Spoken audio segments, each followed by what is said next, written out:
Sekian dulu bagian lebih lanjut tentang keuntungan dan kerugian apabila konsorsium BUMN apakah dapat memberi dampak yang lebih cepat untuk pertumbuhan Aceh atau sebaliknya. Terima kasih. Ini sebagai pemaparan terakhir dari tim negatif. Ini kita harus mengarah kepada mosi yang kita bahas tadi itu mengenai pertumbuhan masyarakat.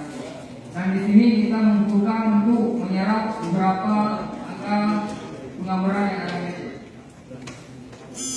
Dan kita jangan luput di antara dengan perkembangan politik yang ada di daerah kita yaitu Aceh. Sebagaimana yang telah kita ketahui yang bahwa ada beberapa perjanjian dari pemerintah pusat kepada Aceh yang di bawah naungan payung UPA, dan itu ada beberapa hal yang tidak tercapai. Memang ini tanah milik kita, tapi hak wewenang ini masih dimiliki oleh pemerintah pusat. Terima kasih.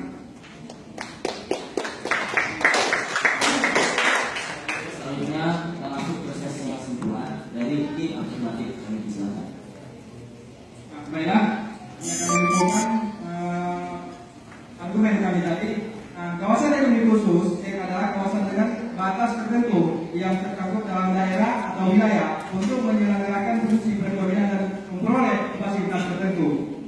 Di sini yang dikembangkan melalui penyimpan kawasan yang memiliki keunggulan geoekonomi dan geostrategi dan berfungsi untuk menampung kegiatan industri, ekspor impor dan kegiatan ekonomi lainnya. Maka apabila pemerintah Aceh melakukan strategi geoekonomi tersebut, maka rakyat Aceh akan mendapatkan kesejahteraan.